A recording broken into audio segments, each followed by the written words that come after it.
Well, India has a great fortune of holding the presidency of G20 this year.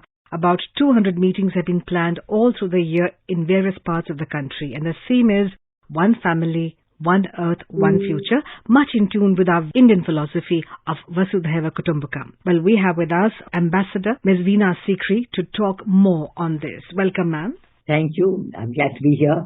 Ambassador Sikri, this group of G20 or G20 as we call it in short, represents world's major economies to address global economic issues, affordable healthcare and sustainable development. And surely this encourages dialogue and cooperation at the global level. Let's have an overview first. What has been the contribution of G20, which was started way back in 1999, and where does India go from here?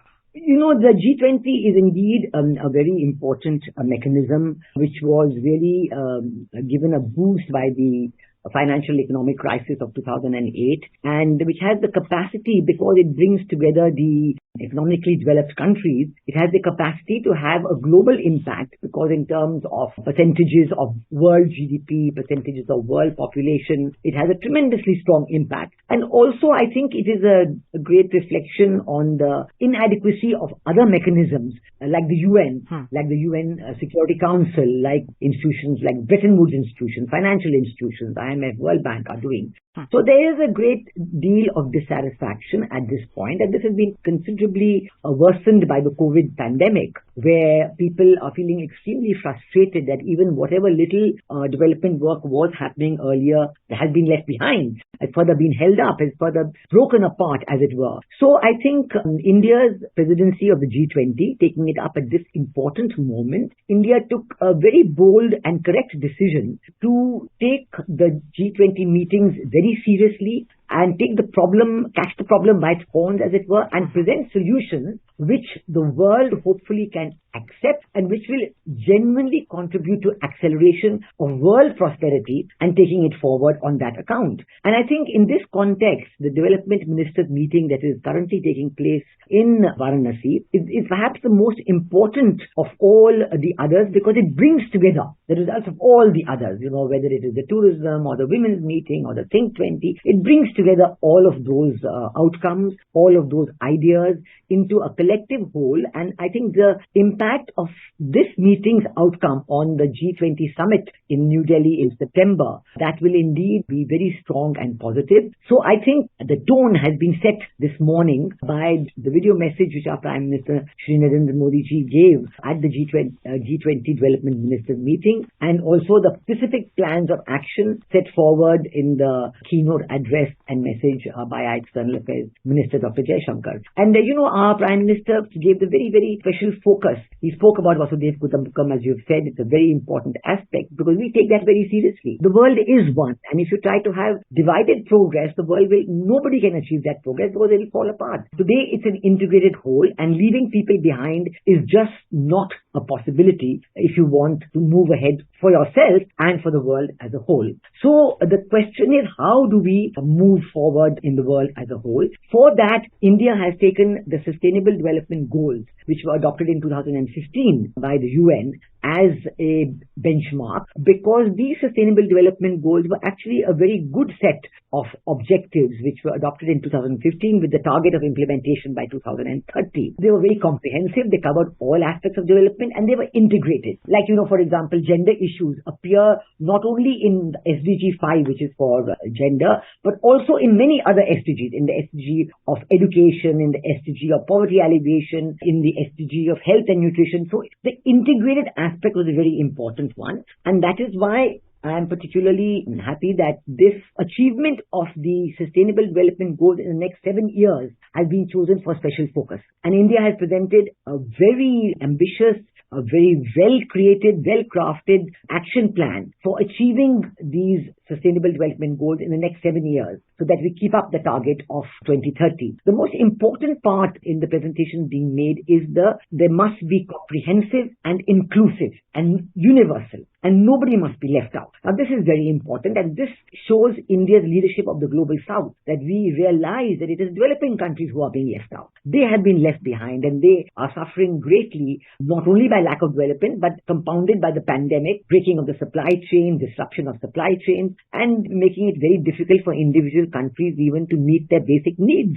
And so we have to have a comprehensive plan, whether it is food security, energy security, the health for all these have to be integrated into one plan. And some of the aspects that have been chosen by our Prime Minister in his message, one is to overcome the data divide. That there is this huge data divide. There's data illiteracy, digital illiteracy on the one hand, and data inaccessibility at the same time. If you're digitally illiterate, then you cannot access any of the data. The data becomes inaccessible to you, and you are left behind. Internet accessibility, smartphones, computers, all these things have to be equally available to all, so that the data divide is overcome and people are not left out because of the data divide. And certainly India's own tremendous achievements in aspects like digital payments, and where we are today the world leaders by far, we are way ahead of the rest of the world. And we are willing to share this with other developing countries. We're willing to bring them also on par in terms of data literacy, digital literacy, in terms of digital payment, in terms of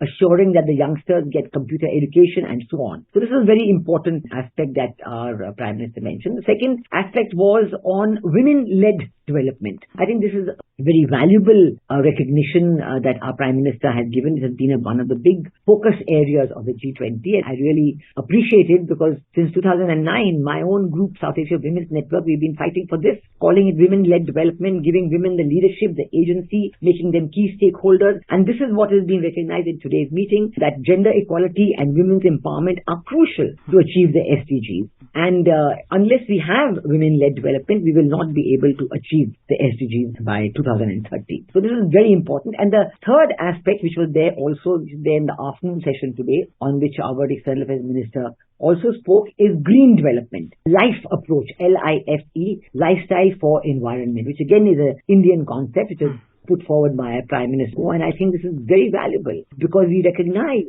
that, you can make all these rules and regulations and climate change goals and even climate finance and so on. But unless you change your lifestyle, unless you're prepared to make those basic changes in your lifestyle, all the rules and regulations mean nothing. You will never achieve it. Let's take the use of plastics, for example. Unless you recognize what you have to do with that, the oceans of the world are being flooded with millions of tons of plastic. Absolutely. And the fish life, the aquatic life is really hampered. They are dying. They're coming, they're being found dead on the shores in many countries. Even today there was an announcement about a lot of fish lying dead on the shores of one of the states in America. So, this whole business of lifestyle change has to be universally recognized and universally accepted. Right, ma'am. Let me also talk about the fact that post-COVID and the Ukraine-Russia war, these two incidents, ma'am, they have brought philosophy to the world, and that is that we all live in a symbiotic relationship, all countries. None can exist without the other. In that context, the Honorable Prime Minister has talked about development being a core issue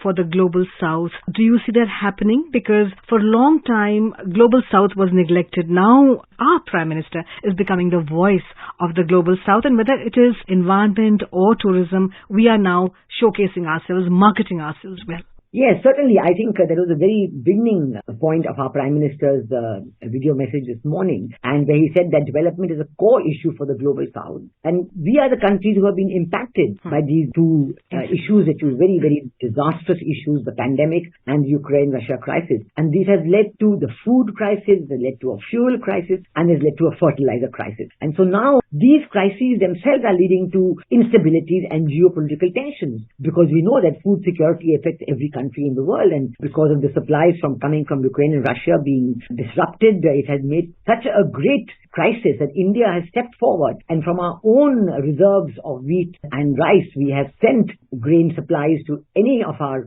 fellow developing countries who needed them, and they have appreciated them most valuably.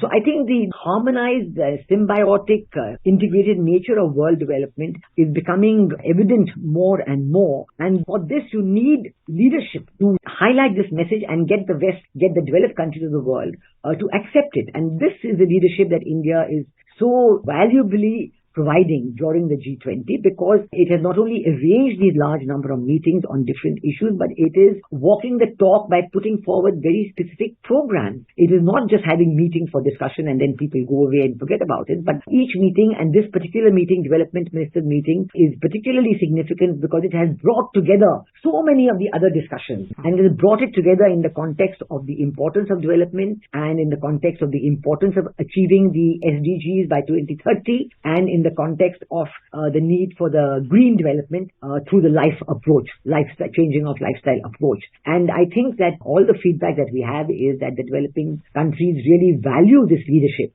Right. As we hold meetings all over the country, from Udaipur to Rann of Kutch to Jammu Kashmir to Sikkim to Delhi, we earnestly hope that the voice of the global south is heard. Not just that, we also hope that the developed nations, which have always been very good marketers, India is now poised to become hot tourist spot, seeing the diversity that we can offer to the world. That is another beautiful byproduct of the G20 meetings. Thank you very much, ma'am. Thank you.